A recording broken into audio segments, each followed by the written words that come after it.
जिसके घर में बच्चे वगैरह होते हैं, बच्चे क्या बड़े भी, अक्सर वो स्नैक्स के लिए कुछ न कुछ खाने के लिए मांगते रहते हैं। अगर उन्हें नहीं कुछ खाने के लिए दो तो वो झट से बाहर चले जाएंगे और बाहर पे जो कुरकुरे लेस वगैरह जो मिलती है वो खाने के लिए चले जाते हैं। अब उसकी परेशानी लेने की ज़रूरत नहीं है। अब हम लोग घर पे ही बहुत ही आसान तरीके से इस तरीके से चिप्स वगैरह बना सकते हैं। तो यहाँ मैंने साबूदाना रात भर भिगोने के लिए छोड़ दी थी, जो साबूदाना बहुत अच्छे तरीके से भिगो चुकी है। देखिए ये कितने अच्छे तरीके से हाथ में ही मसल जा रही है। तो आपको जितना बनाना है अब उसके अकॉर्डिंग ले लीजिएगा। ऐसे बोलूँ तो मैं यहाँ पे इस छोटे वाले कटोरी के नाप से मैं यहाँ पे ली हूँ, जो यहाँ पे साबूदाना फूल के भी बहुत ज़्यादा हो गया है और जब मैं इसे बनाऊँगी तो वो भी बहुत ज़्यादा होगा। तो अब हम क्या करेंगे, इस साबूदाना को मिक्सर ग्राइंडर पे डाल के उसकी एक अच्छी सी स्मूथ पेस्ट हम लोग तैयार कर लेंगे, जिसके वजह से हमारा जो पापड़ बनेगा वो भी बहुत अच्छे तरीके से बनेगा। तो मैं यहाँ पे थोड़ी सी तीखे के लिए एक मिर्ची यूज़ कर रही हूँ। तो ये मिर्ची मेरा ज़्यादा तीखा नहीं है, तो आप लोग अपना तीखेपन को थोड़ी सी बैलेंस कर लीजिएगा। उसके बाद जिस कटोरी के मेज़रमेंट से मैं साबूदाना डाली थी, ठीक उसी कटोरी के मेज़रमेंट पे मैं यहाँ पे 5 कटोरी पानी डालूँगी। और ये 5 कटोरी पानी मैं क्यों डाल रही हूँ मैं ये भी आपको आगे बताऊँगी। बट हाँ, जितनी क्वांटिटी पे आप डालोगे उसकी डबल यहाँ पानी ज़रूर यूज़ करिएगा। उससे क्या होगा कि हमारा जो पापड़ है ना वो बहुत ही परफेक्ट बनेगा।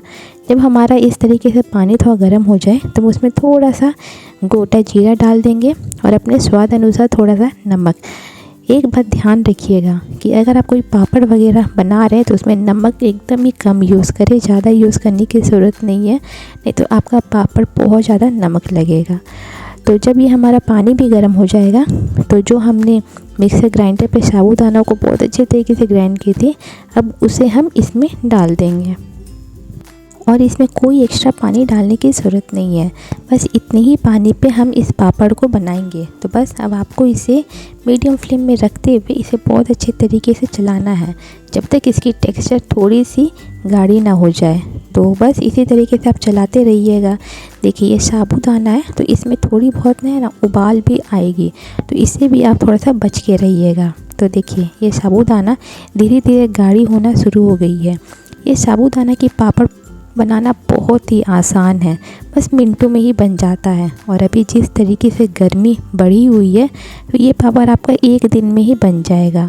तो देखिए मैंने यहाँ पे 20 मिनट के लिए मीडियम फ्लेम पे इसे पूरे अच्छे तरीके से बॉयल होने के लिए छोड़ दी थी। और जब ये इस तरीके से बॉयल होने लगे इसका मतलब आप समझ जाइए कि आपका ये पापड़ बनने के लिए एकदम तैयार है। तो अब हम इसे थोड़ी सी ठंडी होने के लिए छोड़ देंगे। तो मैं यहाँ पे बच्चों के लिए बना रही हूँ, तो मुझे लगा कि थोड़ी सी अगर कलरफुल बनाएंगे तो बच्चों को भी अच्छा लगेगा। तो मैं यहाँ पे जो कलर यूज़ कर रही हूँ वो सारी हाइजीनिक है, कोई प्रॉब्लम नहीं है उसमें।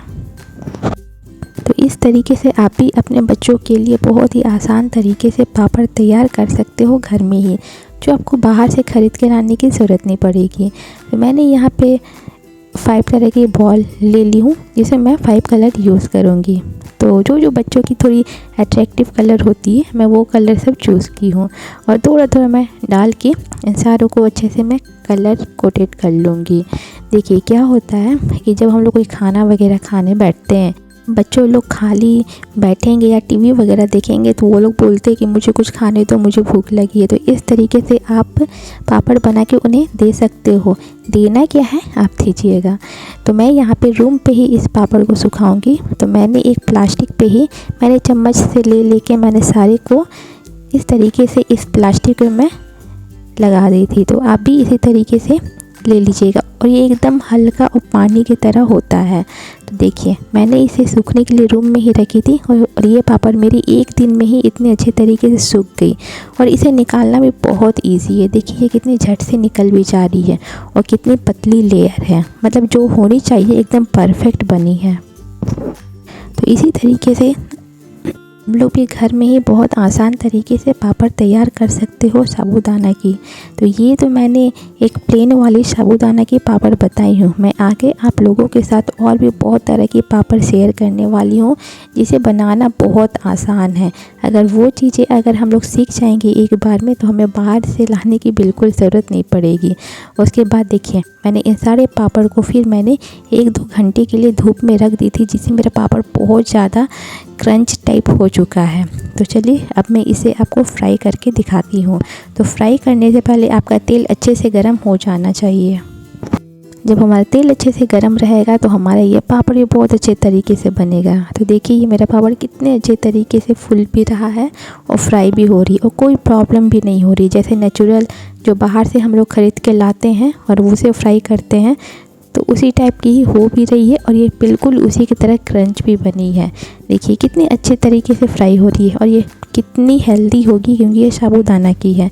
तो देखिए मैंने यहाँ पे इसे धूप बहुत अच्छे तरीके से 1-2 घंटा लगाना ही काफ़ी है, क्योंकि जितनी गर्मी पड़ रही है उसके अकॉर्डिंग तो बहुत जल्दी ही ये ड्राई हो जाती है। और देखिए मैंने इसे हाथ पे तोड़ के दिखाई है कितनी क्रंच है, कितनी ईज़िली टूट जा रही है। तो आप इसे 1 दिन में ही तैयार कर सकते और ये इंस्टेंट बनने वाली पापड़ है। तो देखिए मैंने तो सूखे वाले को मैंने तोड़ के दिखाई और जिसे मैं फ्राई की हूँ मैं उसे भी दिखाती हूँ आपको हाथ पे ही तोड़ के ये कितनी ज़्यादा क्रंच बनी है।